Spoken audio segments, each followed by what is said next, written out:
Filipenses 2, 12 al 30, gozo al practicar. Ese es un poco el tema que vamos a estar viendo hoy. Am, la, la idea es, vamos a trabajar 4 grandes puntos que esperamos que el Señor nos esté desafiando a cada uno de nosotros en ese sentido. Am, Vamos a leer el pasaje y, y seguimos, ¿ok? Dice Filipenses 2, 12 al 30. Así que, mis queridos hermanos, como han obedecido siempre, no solo en mi presencia, sino mucho más ahora en mi ausencia, lleven a cabo su salvación con temor y temblor, pues Dios es quien produce en ustedes tanto el querer como el hacer para que se cumpla su buena voluntad. Háganlo todo sin quejas ni contiendas, para que sean intachables y puros, hijos de Dios, sin culpa en medio de una generación torcida y depravada. En ella ustedes brillan como estrellas en el firmamento, manteniendo en alto la palabra de vida. Así, en el día de Cristo me sentiré satisfecho de no haber corrido ni trabajado en vano. Y aunque mi vida fuera derramada sobre el sacrificio y servicio que proceden de su fe, me alegro y comparto con todos ustedes mi alegría. Así también ustedes alégrense y compartan su alegría conmigo. Espero en el Señor Jesús enviarles pronto a Timoteo, para que también yo cobre ánimo al recibir noticias de ustedes. Nadie como él se preocupa de veras por el bienestar de ustedes, pues todos los demás buscan sus propios intereses y no los de Jesucristo. Pero ustedes conocen bien la entereza de carácter de Timoteo, que ha servido conmigo en la obra del Evangelio como un hijo junto a su padre. Así que espero enviárselo tan pronto como se aclaren mis asuntos, y confío en el Señor que yo mismo iré pronto. Ahora bien, creo que es necesario enviarles de vuelta a Epafrodito, mi hermano, colaborador y compañero de lucha, quien ustedes han enviado para atenderme en mis necesidades. Él los extraña mucho a todos y está afligido porque ustedes se enteraron de que estaba enfermo. En efecto, estuvo enfermo y al borde de la muerte. Pero Dios se compadeció de él, y no solo de él, sino también de mí, para no añadir tristeza a mi tristeza. Así que lo envío urgentemente para que, al verlo de nuevo, ustedes se alegren y yo esté menos preocupado. Recíbanlo en el Señor con toda alegría y honren a los que son como Él, porque estuvo a punto de morir por la obra de Cristo, arriesgando la vida para suplir el servicio que ustedes no podían prestarme. Oramos. Te damos gracias de nuevo, Señor, y ahora cuando queremos meditar en tu palabra juntos, te pedimos que seamos sensibles a lo que tu Espíritu nos quiere decir, que vos nos ayudes para estar revisándonos, para poder responder de la manera que vos querés, y ayudarnos también, Señor, en esto de poder ser de bendición unos a otros al compartir lo que vamos reflexionando. Te damos gracias de nuevo porque tu palabra es viva y porque tu Espíritu no solo nos da testimonio de que somos tus hijos, sino que también obra en nosotros, aplicando la verdad. En el nombre de Jesús oramos. Amén. Muy bien. Entonces, gozo al practicar, y lo primero que vemos es esto de el gozo al practicar la obediencia. Y vamos a ir viendo entonces en el pasaje las distintas secciones. Le voy a pedir a Nico Minetti si puede leer de nuevo entonces el texto, versos 12 y 13 que estamos ahí proyectando.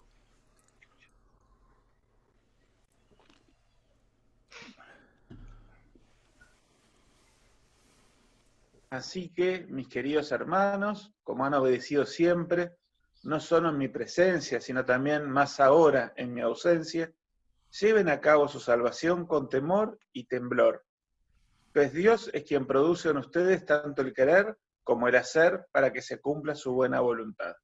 Amén. Gracias, Nico. Es interesante cómo empieza el pasaje. Así que. Y este así que nos hace pensar que es la consecuencia de la canción que viene inmediatamente antes, ¿sí? El tema de la predicación del domingo pasado. ¿Se acuerdan? Verso 5 del capítulo 1 que dice, perdón, de capítulo 2. La actitud de ustedes debe ser como la de Cristo Jesús. Y luego sigue la canción, quien siendo por naturaleza Dios no consideró el ser igual a Dios como algo a que aferrarse. Por el contrario, se rebajó voluntariamente tomando la naturaleza de siervo y haciéndose semejante a los seres humanos. Y al manifestarse como hombre, se humilló a sí mismo y se hizo obediente hasta la muerte y muerte de cruz. Por eso Dios lo exaltó hasta lo sumo y le otorgó el nombre que está sobre todo nombre, para que ante el nombre de Jesús se doble toda rodilla en el cielo y en la tierra y debajo de la tierra, y toda lengua confiese que Jesucristo es el Señor, para gloria de Dios. Así que la consecuencia natural que plantea Pablo de vivir con esta actitud de Jesús, que se plasmó en su humillación y en su obediencia hasta la muerte, para nosotros es la obediencia. Entonces, así que mis queridos hermanos, como han obedecido siempre, no solo en mi presencia, sino mucho más ahora, en mi ausencia, lleven a cabo su salvación con temor y temblor. Entonces, la obediencia con 4 características. La primera, la obediencia con el énfasis correcto. La obediencia no de una serie de reglas que nos pueden privar de disfrutar de la vida, sino todo lo contrario. El énfasis que pone acá Pablo es en el de llevar a cabo nuestra salvación. No está diciendo Pablo acá que nuestra salvación va a depender de lo que hagamos. Podemos citar un montón de textos en el resto de las cartas paulinas que van en el sentido de afirmar la gracia de Dios. Pero lo que sí es el énfasis es que nuestra salvación debe ser vivida en el aquí y en el ahora. Nuestra salvación tiene que impactar la forma en que nosotros vivimos hoy en el siglo XXI, ¿sí? Cómo hacemos, cómo nos vinculamos, cómo tomamos nuestras decisiones, ¿sí?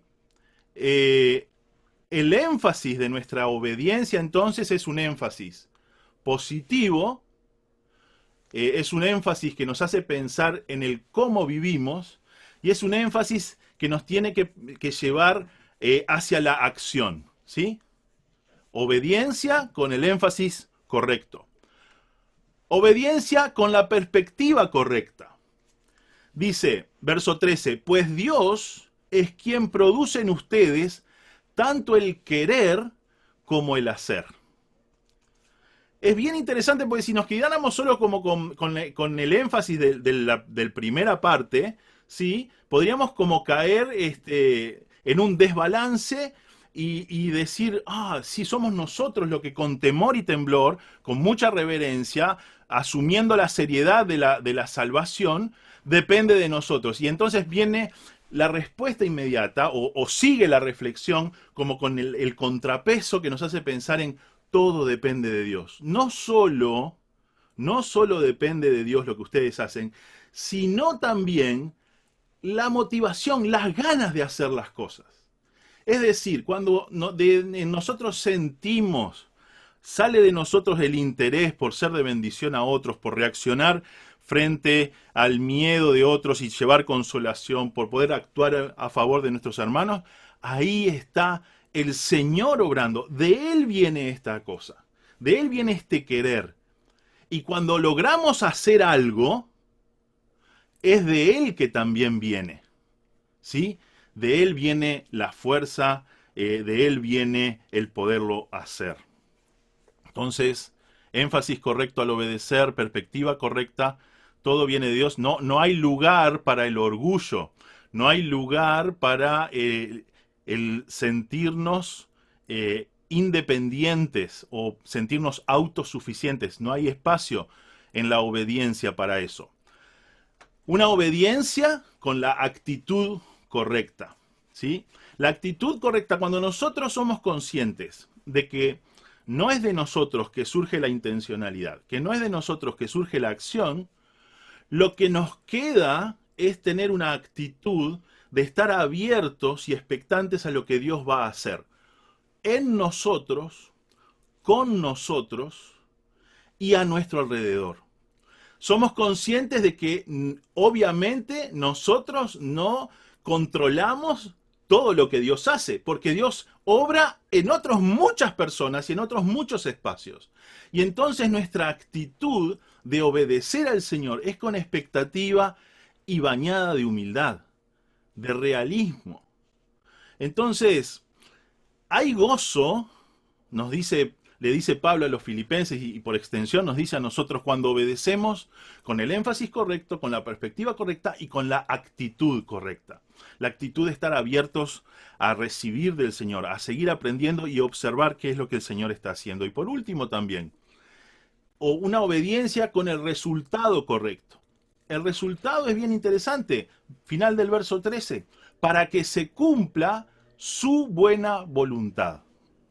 La voluntad de Dios, que no es cualquier cosa, que es buena para la creación, es buena para las personas, se va a producir cuando nosotros damos espacio al querer que Dios pone en nosotros y al hacer que Dios quiere que llevemos adelante. Y este impacto va a ser su voluntad. ¿Sí?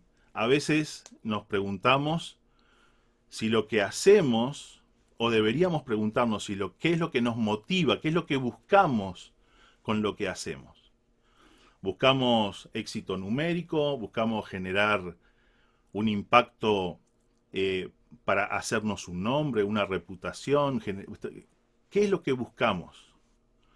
A veces, si somos sensibles a lo que Dios quiere que nosotros hagamos y respondemos haciendo lo que Dios quiere que hagamos, tal vez el resultado sea anónimo, pero el impacto va a ser el de la buena voluntad de Dios, trayendo bendición a alguien, ¿sí?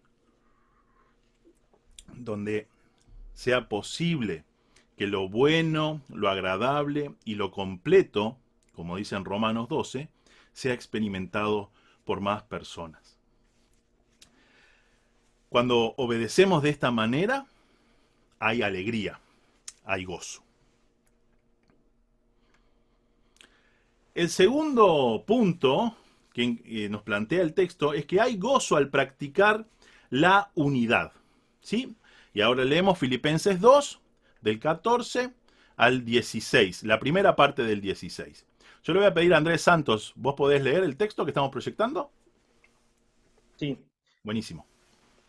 Háganlo todo sin quejas ni contiendas, para que sean intachables y puros, hijos de Dios sin culpa en medio de una generación torcida y depravada. En ella ustedes brillan como estrellas en el firmamento, manteniendo en alto la palabra de vida. Gracias, Andrés. Gozo al practicar la unidad. Es bien interesante, uno de los comentaristas que estaba leyendo hace pensar que este pasaje, esta porción del pasaje, hace pensar mucho en un paralelismo con el pueblo de Israel, ¿sí? En el desarrollo de esta búsqueda de ser, de estar unidos y de llevar una vida intachable y pura. Y hay algunos textos en Isaías y demás. Es realmente muy interesante ese paralelismo. Ahora, ¿cómo hacemos para practicar la unidad? Háganlo todo sin quejas ni contiendas. El contexto de la iglesia de Filipos, ustedes saben, una ciudad donde hay pocos judíos, donde no tienen sinagoga, una ciudad donde los cristianos son perseguidos y una iglesia con algunos conflictos en la interna, ¿no? Después van, inclusive salen con nombre identificadas quiénes son las que están con un conflicto bastante grande en la iglesia. Frente a ese contexto, Pablo dice, háganlo todo sin quejas ni contiendas. Y cuando Pablo pone todo, hacerlo todo, nos hace pensar que no está hablando de una situación puntual, ¿no? Sino que está hablando de un desarrollo, de una actitud, de algo que tenemos que incorporar a nuestra forma de ser. Esta cuestión de cortar con la queja y cortar con la pelea. Es interesante que Pablo no nos dice, bueno, pónganse a orar, ayunen, y a ver si el Señor les pone en su corazón el sentir de dejar de quejarse y de pelear. Y bueno, entonces uno ahí diría, no, no, estás loco, Pablo, ¿no? Y nos empezaríamos a quejar contra Pablo. Pero vos no sabés lo que nos está tocando vivir a nosotros hoy acá. Escuchame, Pablo, si vos supieras el problema que tenemos con la pandemia esta, y encima en la iglesia, que viste que, Pablo, vos no sabés los que vienen a la iglesia de nosotros, ¿me entendés? Y a veces algunos que... Y tenemos la queja instalada, y cuando pensamos a veces en las características como sociedad que tenemos, y cuando pensamos en esto de que decimos, bueno, el montevideano es bastante gris, ¿no? Introspectivo, en realidad lo que podemos decir es que los uruguayos somos quejosos, es como que tenemos instalada la queja.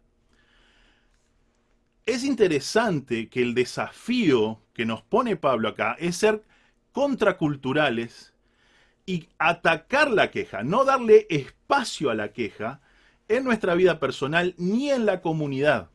Ahora, como después más adelante vamos a ver, el estilo de servicio de Pablo no es para nada ingenuo, porque uno podría decir, bueno, pero nos quejamos porque analizamos la realidad. Entonces, ¿qué es lo que somos llamados? ¿A dejar de analizar lo que pasa para entonces que todo nos dé lo mismo? No, definitivamente no.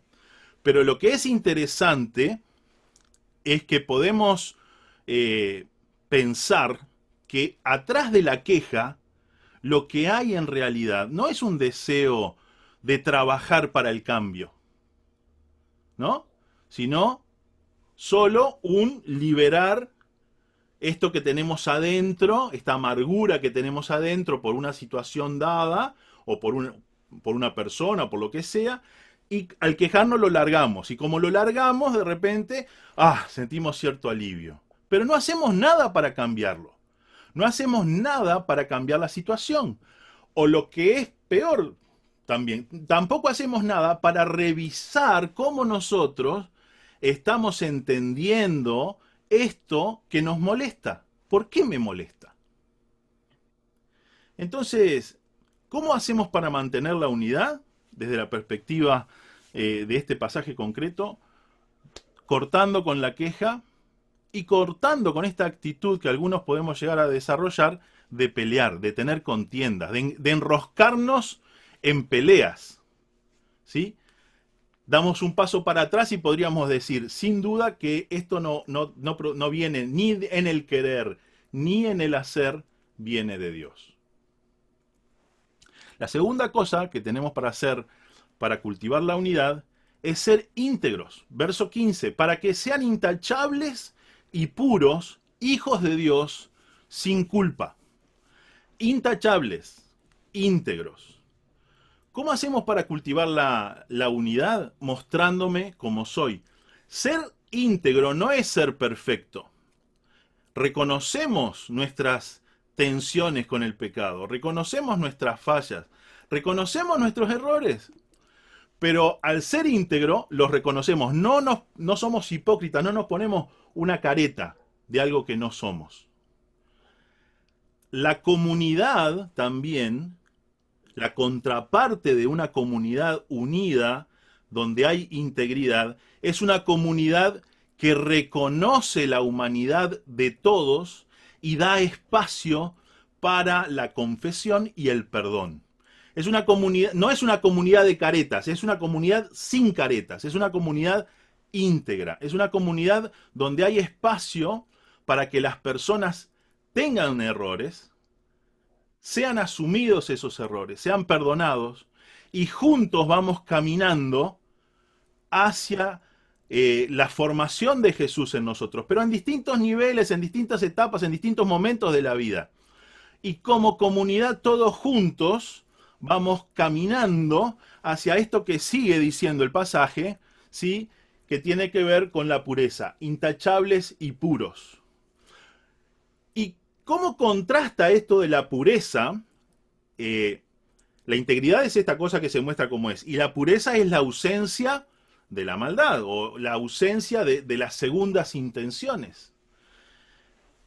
¿Y qué necesidad tenemos nosotros de cultivar esta pureza? Pureza en la forma en que nos vinculamos unos con otros, donde no haya espacio para agendas ocultas, donde no haya espacio para malas intenciones o segundas intenciones. Eh, Pureza y transparencia. Pureza porque buscamos la bendición unos de otros.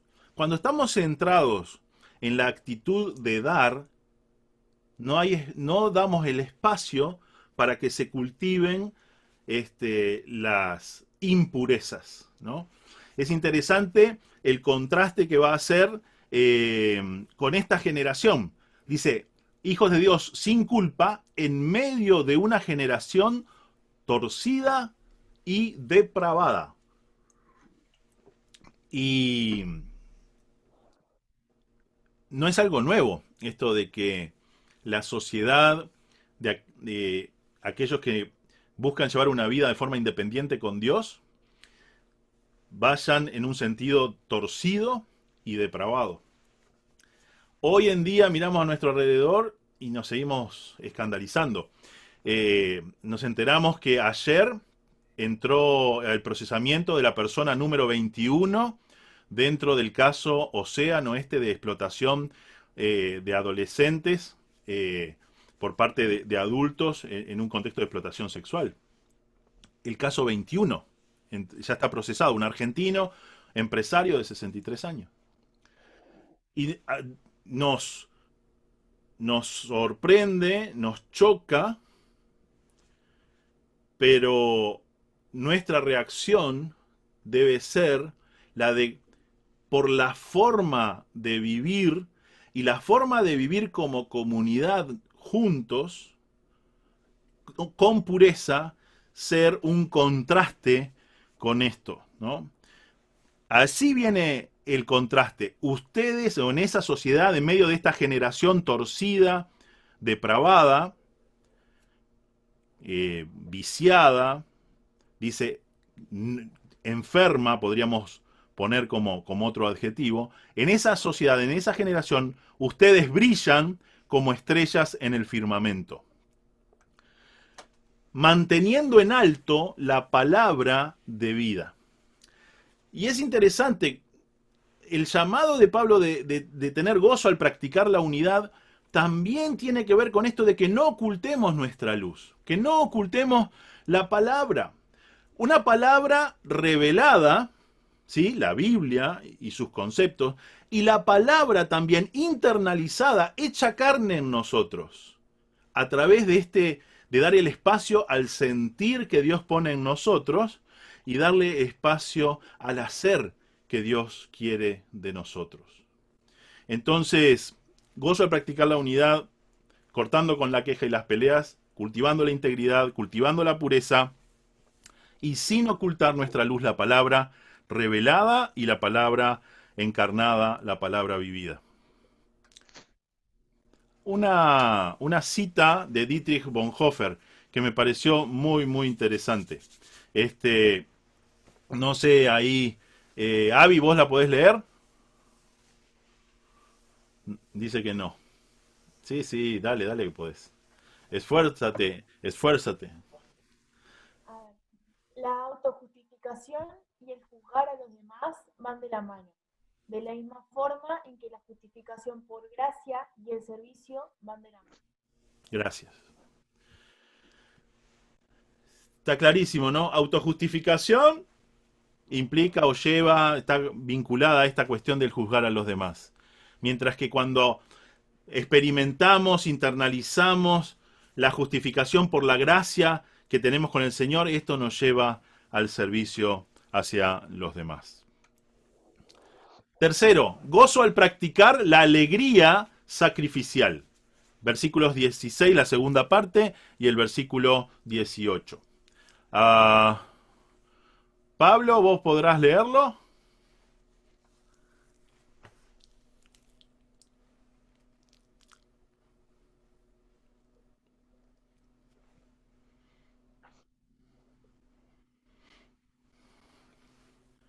No tenés audio, Pablo. A ver, pará. Perdón, Dale ahí, ahora sí. una pequeña... Así en el día de Cristo me sentiré satisfecho de no haber corrido ni trabajado en vano. Y aunque mi vida fuera derramada sobre el sacrificio y servicio que proceden de su fe, me alegro y comparto con todos ustedes mi alegría. Así también ustedes alégrense y compartan su alegría conmigo. Gracias. Nada. La alegría sacrificial. Este pasaje es no sé, a mí me llamó mucho la atención cuando lo leí. Eh, el peso que pone Pablo en el resultado de su trabajo con los filipenses para sentirse satisfecho y esta expresión de que podría llegar él a dar su vida como derramarla como el vino sobre un sacrificio, ¿sí? Como una libación, y sentirse alegre por eso, y compartir la alegría. Y me encanta la cuestión esa cuando dice, así también ustedes, ¿no? Es como un ida y vuelta, así también alégrense y compartan su alegría conmigo. Entonces, primera, primera cosa, o primer punto referido a esto de la alegría sacrificial. Es una alegría realista, es una alegría medida, es una alegría que tiene una razón de ser, tiene un contexto. En el día de Cristo, ¿sí? En el día del juicio, estar frente al Señor, en el momento en el que se van a evaluar nuestras vidas, nuestro servicio, poniendo la mirada allí, él ve a su costado y piensa con una perspectiva histórica de su trabajo y del impacto de su trabajo con los filipenses. ¿Sí? Y es a partir de esta realidad que su alegría se puede llegar a dar. ¿Sí? No es una utopía, no es algo que esté separado de la realidad. ¿No? Pablo está bien con los pies en la tierra, pensando en lo que está pasando y en lo que puede pasar. Segundo, es una alegría con perspectiva eterna. ¿Sí? Esto que yo les decía, en el día de Cristo. Y al tener una perspectiva eterna, puede incluir hasta la posibilidad de que entregue su vida, que mi vida fuera derramada, como dice el verso 17, sobre el sacrificio y servicio que ustedes han hecho, que proceden de su fe. Es una alegría, nosotros diríamos, capaz que hablaríamos más de gozo, pero hoy día la palabra gozo ya como que está fuera de los vocabularios, ¿no? Pero en este sentido, es una alegría eterna, o como mejor dicho, con perspectiva eterna. Qué interesante, ¿no? Cómo las cosas que hacemos hoy pueden tener un impacto a la eternidad en perspectiva de alegría. Por último, es una alegría compartida al entregarse para bendición de los otros. Dice Pablo, me alegro y comparto con ustedes mi alegría. Y la contraparte que él le pide es la misma actitud a ellos. Así también ustedes. Alégrense ustedes y compartan su alegría conmigo. ¿Cómo hace uno para compartir la alegría con otro?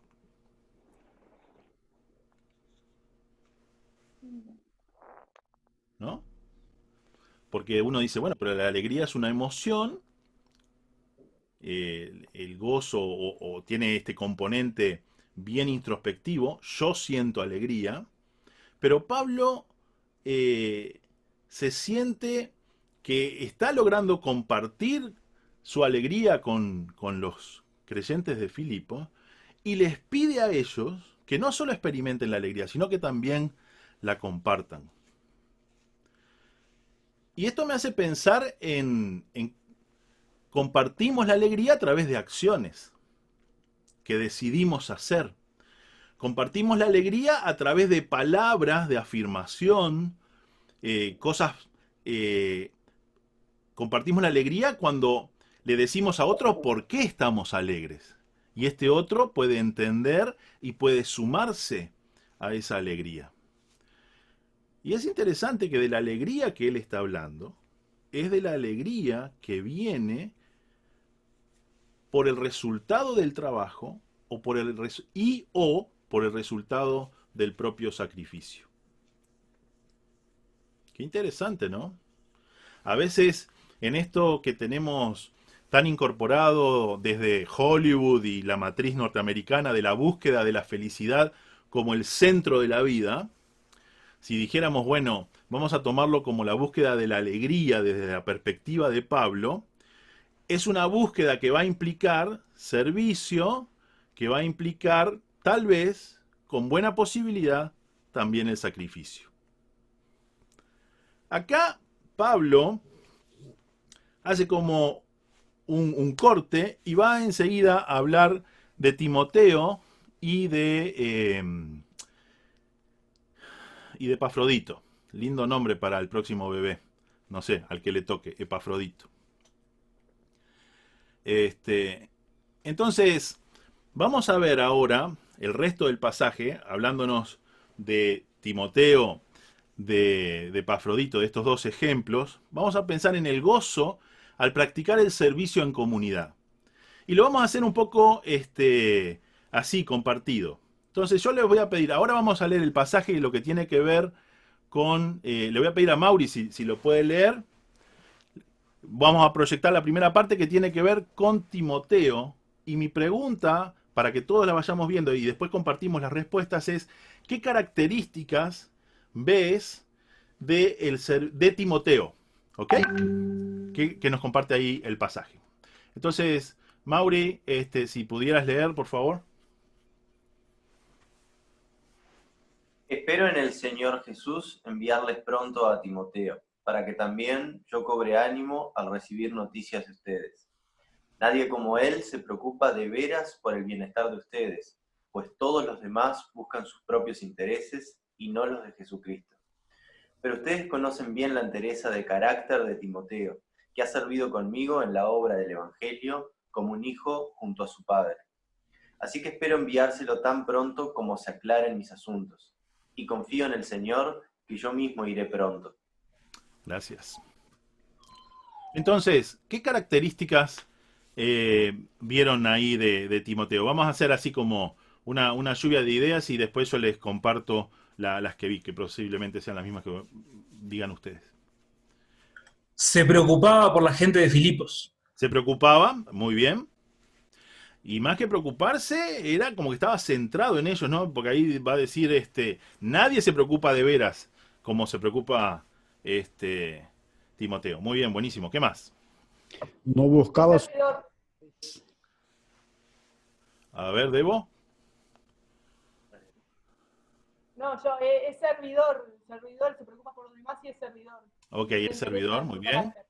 Bien, gracias. No, y asocia esto de preocuparse por los hermanos en Filipos con interesarse por las cosas de Jesucristo, algo así decía bien. Ahora no me acuerdo, me sacaron el texto. Muy bien, dice, pues todos los demás buscan sus propios intereses y no los de Jesucristo. Como que los intereses de Jesucristo tienen que ver con los intereses de pensar en la iglesia, de pensar en los otros. Sí, exacto, muy bien. ¿Qué más? Sumiso, agregándolo a lo de servidor que decía Debo, eso que dice como un hijo junto a su padre me da como esa sensación de la sumisión de él a la hora de servir a Dios y estar junto a Pablo. Muy bien. Vamos a darle crédito a quien crédito merece. La que dijo eso fue Madi, no Debo. Ok. Ah, perdón. Está bien. Tenía entereza de carácter, dice. Ajá, tenía entereza de carácter. Era un tipo íntegro. Muy bien. ¿Qué más? Bueno, les comparto las cosas que vi yo. Algunas ya las dijeron. Está centrado en los otros.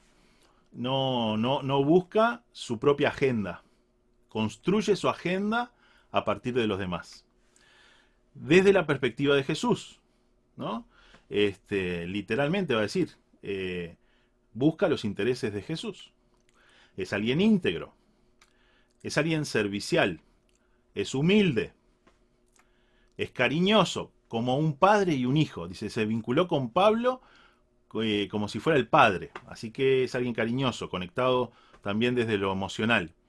Es alguien que está abierto a los planes de Pablo. Pablo un poco le maneja la agenda, ¿no?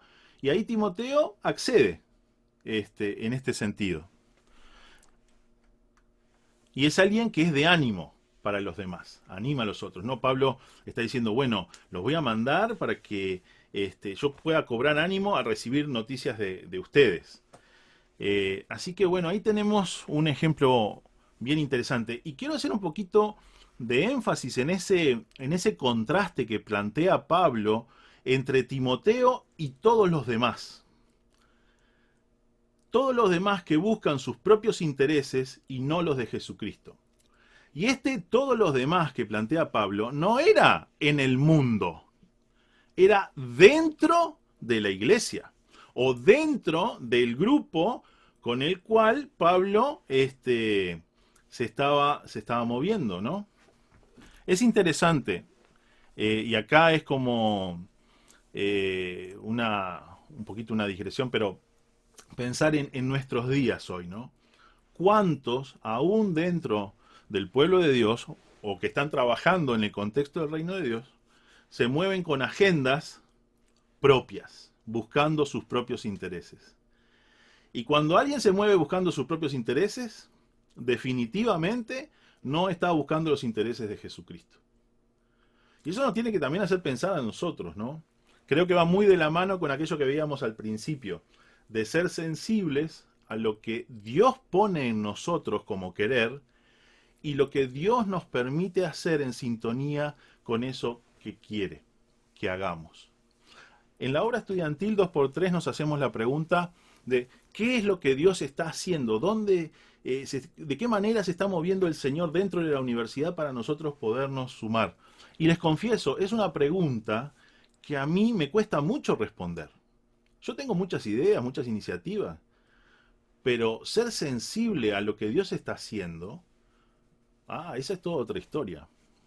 Que Dios nos ayude en ese sentido de que podamos estar bien en sintonía como estaba Timoteo. Y vieron los costos que tiene este servicio que Timoteo da en esta comunidad de Pablo, Epafrodito y otros. Seguimos.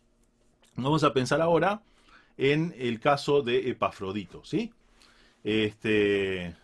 Entonces, a ver, ¿quién nos puede acompañar desde la lectura?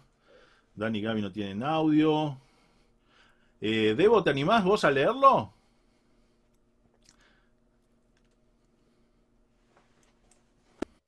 Sí, Gracias. dice, ahora bien, creo que es necesario enviarles de vuelta a Epafrodito, mi hermano, colaborador y compañero de lucha, a quienes ustedes han enviado para atenderme en mis necesidades. Él los extraña mucho a todos y está afligido porque ustedes se enteraron de que estaba enfermo. En efecto, estuvo enfermo y al borde de la muerte, pero Dios se compadeció de él, y no solo de él, sino también de mí, para no añadir tristeza a mi tristeza. Así que lo envío urgentemente para que al verlo de nuevo ustedes se alegren y yo esté menos preocupado. Recíbanlo en el Señor con toda alegría y honren a los que son como Él, porque estuvo a punto de morir por la obra de Cristo, arriesgando la vida para suplir el servicio de ustedes,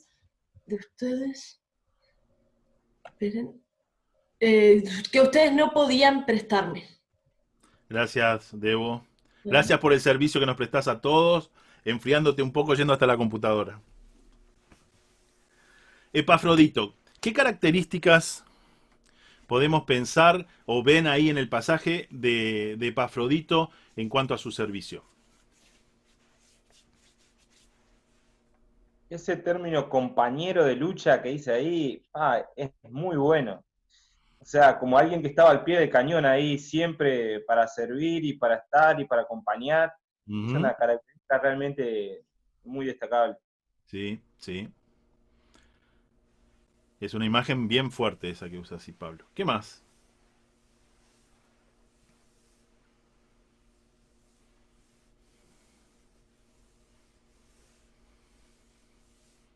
expresión, ¿no? Que No te escuchamos, Clelia. Ahora sí te escuchamos, pero lo que dijiste antes, no. no, me gusta esta expresión de compañero de lucha, compañero, colaborador, compañero de lucha. En mi traducción dice compañero de arma, ¿no? Y esa idea, da esta idea de que no es una lucha fácil, ¿no? Que hay uno que darse, armarse y prepararse, ¿no? Y entonces cuando dice colaborador y compañero de lucha. Y nos hace pensar ahí mismo en los soldados romanos, en esta cuestión de cómo se movían con estrategia, con pactos, ¿no? Para poder enfrentar a muchos enemigos a la vez. Y en una cuestión de estar uno al lado del otro. Es interesante porque él pone colaborador, que uno podría decir, bueno, ahí hay una cierta asimetría entre Pablo y Epafrodito, y luego pone esto de compañero de lucha. Y al principio hablaba de mi hermano, ¿no? También ahí como en una cuestión muy, muy democrática. Me parece muy, muy interesante, sobre todo pensando en esta cabeza, en la formación que tuvo Pablo, ¿sí? Donde antes de tener su encuentro con Cristo, él siendo fariseo de fariseos, su objetivo, y era muy claro, estaba en una asimetría, poniéndose por encima del resto de los judíos desde su formación y luego desde su práctica. Sin embargo, acá en el vínculo con Epafrodito hay esta cuestión bien fraternal y como equiparándose. ¿Alguna otra cosa? Yo vi sensible, cariñoso, una característica en común con Timoteo, sobre todo cuando él dice, él los extraña mucho, me genera eso de sensible, porque si lo está comentando Timoteo es porque Pablo, es porque Epafrodito se lo dijo, ¿no? Sí. Entonces esa manifestación también de lo que está sintiendo, el compartir en conjunto, es una característica que tenían ambos también. Bien, gracias, Lore. Sí, tal cual. Capaz que sumar valiente y comprometido, pensando en la última línea, en cual capaz que como iglesia no podían ir todos, pero bueno, él en representación de todos va y presta servicio y bueno, arriesga su vida en esa tarea. Tal cual, y creo que ahí cubrimos todas las cosas que yo tenía para comentar de Epafrodito.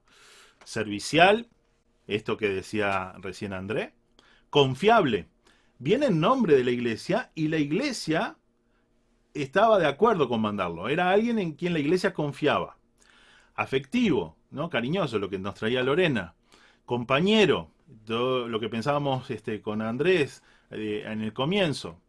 Afligido por la reacción a su enfermedad. Esto era como una cosa de loco. El tipo se enferma y está preocupado al punto de un poquito afligirse, capaz que podemos decir estaba medio deprimido por el impacto que la noticia de su enfermedad podría estar teniendo con la iglesia.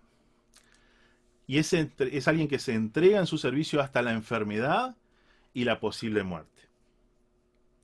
Entonces, gozo al practicar el servicio en comunidad. Tenemos dos patas más en este servicio. Una es la de Pablo. ¿Qué cosas vemos del gozo al practicar el servicio en comunidad en Pablo? Y yo tengo algunas cosas anotadas. Una, Pablo es amoroso con la iglesia. A veces tenemos esta imagen del apóstol Pablo como un intelectual, que lo es, pero a veces pensamos como en un intelectual frío, un poco como vemos a los intelectuales en sus torres de marfil, un poco alejados de la gente para poder tener tiempo para reflexionar y darse cuenta de cómo son las cosas. No, nada que ver. Pablo está bien con los pies en la tierra, con muchas herramientas para su trabajo intelectual, muchas herramientas para su análisis de la realidad, mucha revelación de Dios también, sin duda, pero mucho vínculo, mucha relación con las personas, en donde entra el afecto. Pablo está pastoreando a la distancia a la gente de Filipos.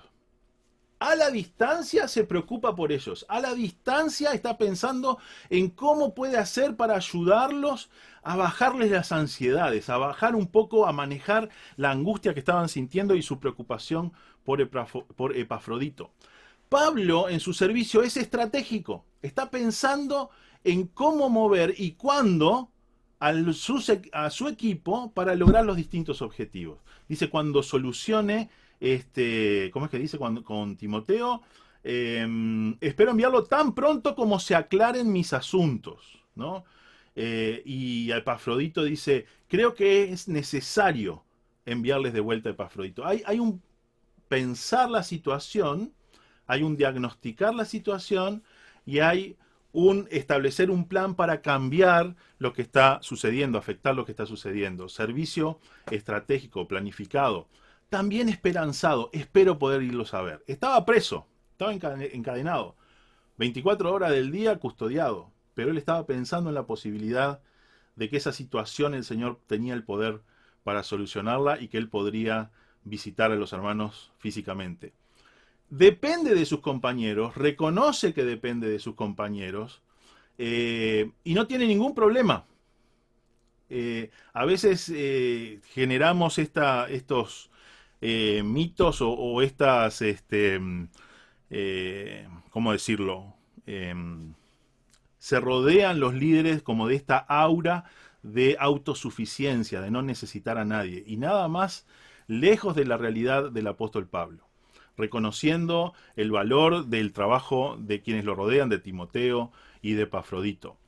Y es agradecido, reconoce públicamente su gratitud para con ellos, ¿sí? Es empático, sufre con el equipo. Dice, y el Señor perdona la vida de Epafrodito para no añadir tristeza a mi tristeza, porque estaba sufriendo y si se llegaba a morir Epafrodito acá conmigo, iba a entrar en una crisis que el Señor sabía. Y es sensible a las necesidades emocionales. Este me parece un punto bien interesante. En la forma de trabajar en la comunidad, Pablo detecta que hay necesidades, que hay gente que se está angustiando y que hay que responder a esa angustia, que Epafrodito está entrando en una angustia también y que hay que tratar con esa angustia.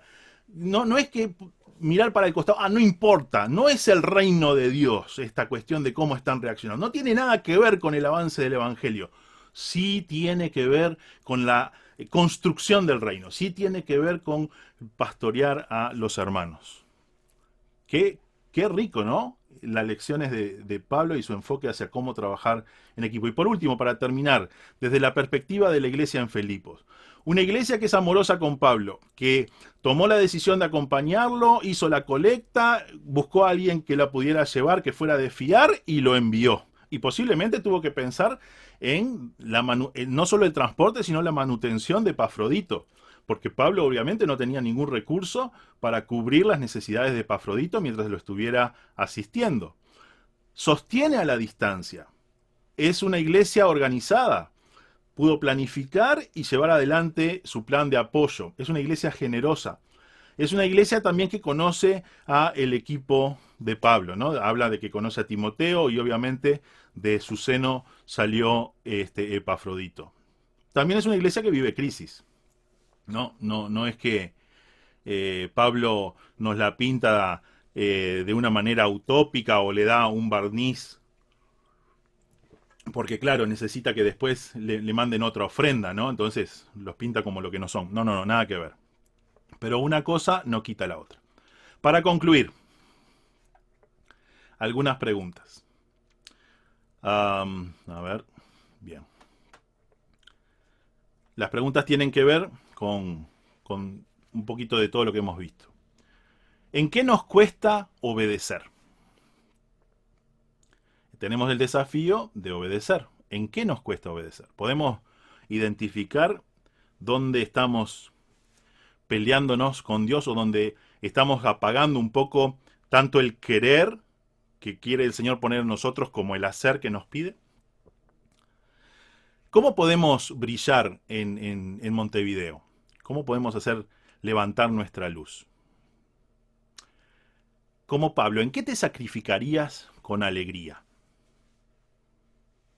Pensando en la manera en que sirven en comunidad Pablo, Timoteo, Epafrodito, la iglesia en Filipos, ¿cómo servimos nosotros? ¿Cómo servimos nosotros en Pueblo Nuevo, Montevideo, no? ¿A qué demandas emocionales debemos atender y responder? Y por último, pensando como en la interna y las dinámicas que tenía el equipo, ¿qué tipo de vínculos tenemos entre nosotros? Después vamos a estar compartiendo las preguntas. Creo que es tan bueno que las podamos seguir trabajando en la semana. Y bueno, que el Señor nos ayude para que sepamos que hay gozo posible en la práctica de nuestras vidas y con los desafíos que estábamos viendo. Y en todo esto, el Señor nos apoya y espera que lo hagamos en comunidad, apoyándonos también unos a otros. Que el Señor nos bendiga.